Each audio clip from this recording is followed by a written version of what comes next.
be honest. Cars like this don't belong to people like you. Am I being detained or am I free to leave? Answer the question. Whose car is this? Mine. Judge Isaiah Brookhaven, Fresno County Superior Court.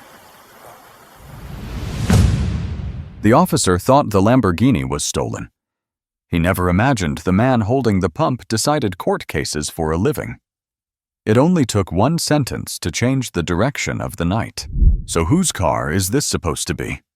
The words landed sharp and careless, cutting through the ordinary sounds of air pumps and passing traffic. Isaiah Brookhaven looked up slowly from the gas pump, the handle still locked into place, fuel ticking steadily into the tank of his pearl-white Lamborghini Aventador. He had been replaying a voicemail from his clerk about a scheduling issue for the following morning, the kind of small administrative thing that followed him even after courthouse hours. That train of thought snapped clean in half. Isaiah turned toward the voice. A patrol SUV sat a few yards behind him, angled just enough to feel deliberate.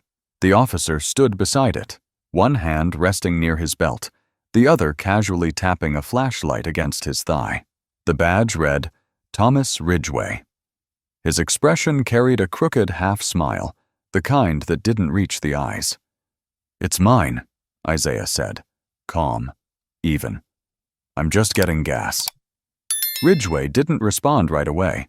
Instead, he glanced at the car again. Slow, thorough, like he was inspecting a museum piece that somehow ended up in the wrong room. "Uh-huh," he said. "And where'd you get it?" Isaiah blinked once. "I bought it." Ridgway let out a short breath that sounded like a laugh, but wasn't. "You got proof of that?" The question hung there, not loud, not aggressive, just heavy enough to pull attention from nearby pumps. A man in a pickup truck paused mid-step. Two women near the convenience store door slowed down, eyes drifting toward the scene. Isaiah kept his voice steady. "Is there a reason you're asking me this, officer?" Ridgway shrugged. "Nice car like this, late at night. Figured I'd make sure everything's legit." Isaiah gestured lightly toward the pump. "You can run the plates if you need to." "I might," Ridgway said. "But first I'm asking you." Isaiah felt the familiar pressure settle behind his eyes. Not anger, not fear. Recognition. He had seen this posture before, just from the other side of the bench. The leaning stance, the casual tone masking a presumption already made. "I haven't done anything wrong," Isaiah said. "So unless there's a reason I'm being questioned, I'd like to finish up and head home." Ridgway's smile faded. "You're getting defensive for someone with nothing to hide." "I'm getting tired," Isaiah replied. "There's a difference." The officer stepped closer, boots crunching softly on gravel. "Let me ask you something," he said. "What do you do for a living?" Isaiah hesitated for half a second. "I work downtown." "That's not an answer." "I don't see how it's relevant." Ridgway tilted his head. "Cars like this don't usually belong to people stopping here after hours. So yeah, it's relevant." Isaiah met his eyes. "And what kind of people do they usually belong to?" The question landed harder than Isaiah expected. Ridgway's jaw tightened, then relaxed. "You know what I mean," the officer said.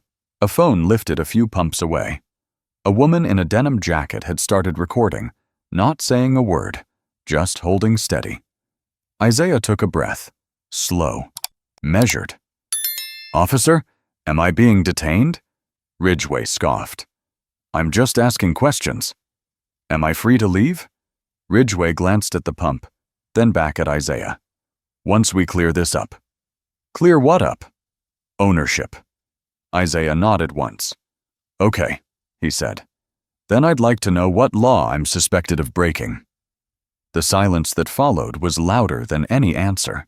Traffic rushed past the station on Interstate 40, headlights flashing in quick bursts. Ridgway shifted his weight. "You got an attitude," he said. Isaiah didn't raise his voice. "I have rights." That did it. Ridgway leaned in slightly.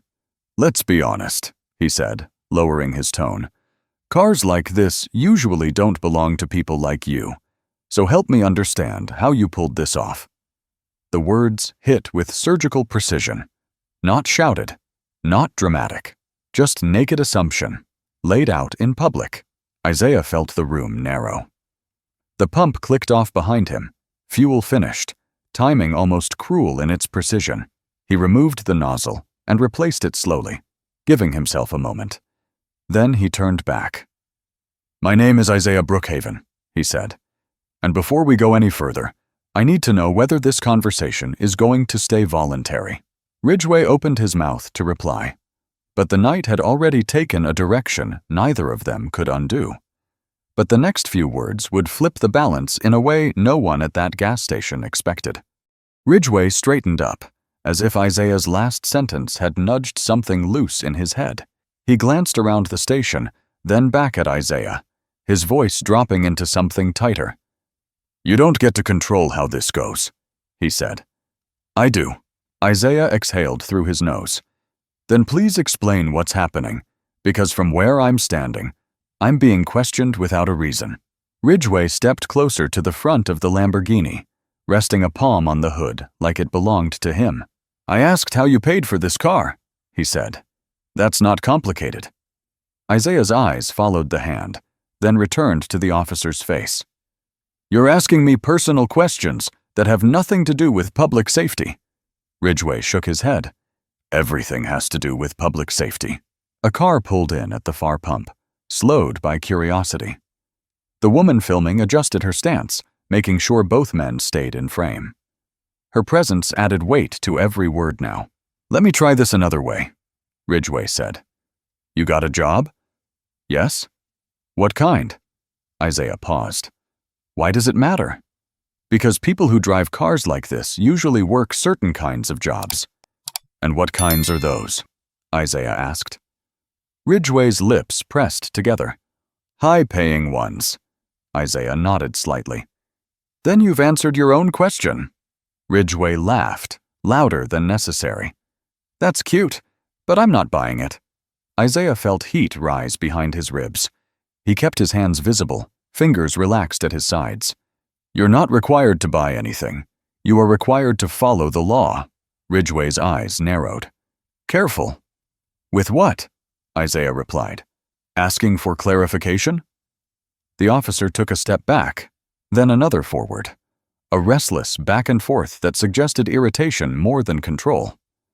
"You could make this easier," he said. "Show me paperwork. Registration. Something that proves this isn't a problem." Isaiah gestured toward the car. "Registration is inside. You haven't asked for it." Ridgway shrugged. "Consider this me asking." Isaiah opened the driver's door slowly and reached into the glove compartment, retrieving the documents. He handed them over without comment.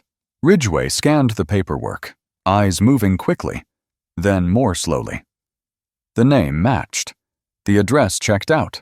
No alerts, no flags. Still, the officer didn't hand them back. "Where exactly do you live?" Ridgway asked. Isaiah blinked. "That's on the registration." "Humor me." Isaiah's jaw set. "I've complied. Now I'm asking again. Am I being detained?" Ridgway avoided the question. "You're being investigated." "For what?" "Possible fraud." The word landed wrong. Too big. Too empty. Isaiah took a small step forward. "That's a serious accusation." "So is driving a car you can't afford." Ridgway shot back. The woman filming let out a quiet gasp. Someone near the store muttered, "Wow." Isaiah kept his voice level, though his pulse thudded in his ears. "You have no evidence of that." "I have instincts." "That's not the law," Isaiah said. Ridgway finally handed back the paperwork, but his tone sharpened. "You lawyers love to talk." Isaiah raised an eyebrow. "I didn't say I was a lawyer." Ridgway hesitated. "You talk like one." Isaiah folded the documents and placed them back inside the car. "I talk like someone who knows his rights." Ridgway scoffed. "Everybody says that." Isaiah glanced briefly at the woman recording, then back to the officer. "Then you won't mind if this interaction is documented." Ridgway's hand drifted toward his body camera, as if remembering it for the first time. It already is. Good, Isaiah said. Then let's keep it professional. Ridgway straightened, his voice rising just enough to draw more attention. Professional would have been you being honest from the start. Isaiah laughed once, sharp and short. Honest about what? How you got the money, Ridgway said. People don't just wake up one day and buy cars like this. Isaiah leaned slightly against the doorframe. Actually, some people do. After years of work. Ridgway stared at him. Doing what? Isaiah looked him straight in the eye. Presiding over courtrooms full of people who thought assumptions were facts. The words hung there, heavy and deliberate. Ridgway blinked. What did you say? Isaiah adjusted his jacket, the edge of a badge briefly visible beneath the fabric. I said you're making assumptions. The officer's gaze dropped for a split second. Not enough to fully see. Just enough to sense something shifting. Ridgway cleared his throat. You got a name, sir? Isaiah didn't answer right away, because the next thing he said would change the temperature of the entire station. But before Isaiah spoke again, the weight of the moment pressed in on everyone watching. Isaiah took his time answering. Not to be dramatic, not to provoke, but because he understood exactly what moments like this could become when handled carelessly. Ridgway was watching him now with a new kind of focus, less smug, more guarded. The officer sensed a shift, but didn't yet know why. My name isn't the issue, Isaiah said. Your reason for stopping me is... Ridgway crossed his arms. I didn't stop you. You were already here. And yet, Isaiah replied, you're questioning me as if I've done something illegal. Ridgway shook his head. You're twisting this. No, Isaiah said. I'm clarifying it. A man near the air pump muttered under his breath. This is getting wild.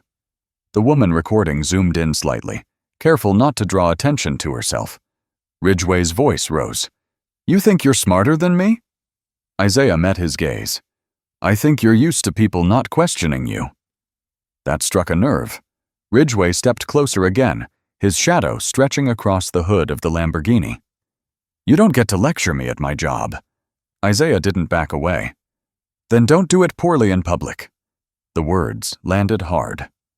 Ridgway's face flushed. Watch your mouth. Or what? Isaiah asked. You'll finally tell me what law I broke? Ridgway's jaw clenched. I can hold you here. For how long? Isaiah replied. Long enough. That's not an answer, Isaiah said. That's a threat. Ridgway's hand brushed his radio, then fell away. You're escalating this. Isaiah shook his head slowly. No, you are. I asked a simple question. The officer looked around again. Too many eyes now. Too many phones. This was no longer a private flex of authority. It was a public performance, and Ridgway knew it. Here's what's going to happen, Ridgway said. You're going to tell me where you got the money. We'll clear this up, and you'll be on your way. Isaiah smiled faintly. Not with humor. With something closer to disbelief. You don't hear how that sounds. Ridgway leaned in. I don't care how it sounds. Isaiah straightened. That's obvious. For a moment, neither man spoke. The station felt smaller, tighter, as if the concrete itself was listening. Cars passed on the highway, drivers unaware of the standoff happening just yards away. Isaiah spoke again, his voice measured. I have spent years watching people lose control in situations like this. People who thought authority meant immunity. It never ends well. Ridgway scoffed. You think you're teaching me a lesson now? No, Isaiah said. I'm warning you. That did it. Ridgway took a sharp step forward. You don't warn me. Isaiah didn't raise his voice. Then detain me, or let me leave. Ridgway hesitated. That hesitation told Isaiah everything.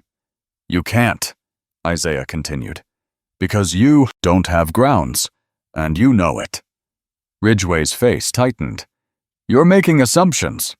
Isaiah tilted his head. Now you see the problem. A man across the station laughed softly, disbelief mixed with nerves. Someone else said, Man, just let him go. Ridgway ignored them. You're acting like you have power here. Isaiah's eyes didn't leave his. Power doesn't always come with a badge. Ridgway stared at him, searching. What's that supposed to mean? Isaiah reached inside his jacket slowly, deliberately. Not toward a pocket. Not toward anything threatening. He adjusted the fabric, enough for the metal clipped inside to catch the light. The badge wasn't fully visible yet. Just a glimpse. Gold edge. Formal seal. Ridgway noticed. His posture shifted instantly. What's that? The officer asked, trying to keep his tone steady. Isaiah didn't answer right away. He let the moment breathe. Let the officer sit with the uncertainty he had forced on someone else. You asked what I do, Isaiah said. And you kept asking, even after it stopped being appropriate. Ridgway swallowed. Yeah? Isaiah nodded once. I decide cases. I interpret the law. I sign orders that change lives. The woman filming gasped audibly this time. Ridgway's eyes dropped again, longer now. He saw it clearly. The full badge, the title beneath the seal, Judge. Ridgway took a step back without realizing it. You're saying you're a judge? Isaiah met his eyes. I'm saying your assumptions just put you in a very bad position. The officer's confidence drained in real time. His shoulders sagged slightly. His voice softened. Sir, I didn't know. Isaiah replied evenly. That's the point. Ridgway cleared his throat. I was just doing my job. No, Isaiah said. You were doing something else. And now you know it. The station was silent. No engines, no chatter. Just the weight of a mistake settling in. Ridgway reached up and touched his body camera, suddenly aware of every second it had captured. Judge Brookhaven, he said quickly. I apologize if there was any misunderstanding. Isaiah closed the driver's door. There wasn't. Ridgway stepped back further. You're free to go. Isaiah looked around once more at the people watching, then back at the officer. I always was. He got into the Lamborghini and started the engine. The sound was low, controlled. Nothing like the chaos Ridgway had just created. As Isaiah pulled away, Ridgway stood frozen beside his SUV, staring at the ground. But the cameras didn't stop recording, and the real consequences were only beginning. Isaiah didn't go straight home. He drove past his exit, hands steady on the wheel, mind replaying the encounter in fragments. Ridgway's voice, the hand on the hood, the look on his face when the badge caught the light. Isaiah had lived his life measured and controlled, trained to leave emotion outside the courtroom. But this had followed him into the car like a passenger that refused to get out. He pulled into a grocery store parking lot in Fresno, California, shut off the engine, and sat there. The adrenaline drained slowly, leaving behind something heavier. Not fear, not anger. A kind of tired clarity. His phone vibrated. Unknown number. He answered. This is Brookhaven. Judge Brookhaven, a woman said, breathless. My name is Paula Wexler. I was at the gas station. I recorded everything. Isaiah closed his eyes for a moment. I figured someone might. It was bad, she continued. I mean really bad. People are already asking me to send the video. Isaiah rubbed his forehead. I didn't ask for that. I know, Paula said. But it's out there now. I wanted you to hear it from me. Isaiah thanked her and hung up. By the time he got home, his voicemail was full. Messages from colleagues. One from a courthouse administrator asking him to call back as soon as possible. Another from a local reporter who somehow already knew his name. The video moved fast. First on a neighborhood page, then shared by a community account. By morning, it had crossed into feeds far outside Fresno. People didn't need commentary. The footage spoke for itself. The slow circle of the car. The questions. The line that made viewers sit up straight. Cars like this usually don't belong to people like you. The clip ended with silence and a badge. By noon, the police department issued a short statement saying they were aware of the video and reviewing the incident. No mention of Ridgway by name. No apology. Just procedure. Isaiah arrived at the courthouse early the next day, hoping routine might steady him. It didn't. Staff whispered. Some avoided eye contact. Others offered quiet support. "You okay?" asked Leonora Phelps, a clerk who had worked with him for years. Isaiah nodded. "I will be." But the courtroom felt different. Not hostile, exposed. Every word he spoke carried the weight of the night before. He could feel eyes on him, not as a judge, but as a man who had been publicly questioned in a way so many recognized. After court, Isaiah was called into a meeting with county officials. The conversation was polite, careful, loaded. "We want to make sure you're supported," one administrator said. Isaiah replied, "I want accountability." That afternoon, Ridgway's name became public. Body camera footage was released shortly after, unedited. The audio was clear. The pauses were worse than the words. Every moment Ridgway could have stopped and chose not to. The department placed him on administrative leave. Ridgway, meanwhile, sat in his living room in Visalia, blinds half closed, watching his phone light up with messages he didn't want to read. Friends asked what happened. Family asked if he was okay. His union rep told him not to speak to anyone. He replayed the footage alone. Not the part where Isaiah revealed who he was, the part before. The assumptions he didn't remember forming, but clearly acted on. At a press conference 2 days later, the police chief stood at a podium and spoke about standards, expectations, and trust. He acknowledged the video showed conduct that fell short. Questions came fast. Was this racial profiling? Why wasn't the stop justified?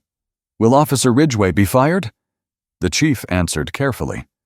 The investigation is ongoing. Isaiah watched from his office, volume low. His phone rang again. This time, it was Maribel Knox, a civil rights attorney from Sacramento. "I'm sure you've gotten a lot of calls," she said. "I won't waste your time. What happened to you wasn't a misunderstanding. It was a violation." Isaiah looked out his window at the courthouse steps. "I don't want a spectacle." "You didn't create one," Maribel replied. "You were standing at a gas pump." Isaiah sighed. "I became a judge to make things quieter, not louder." Maribel paused.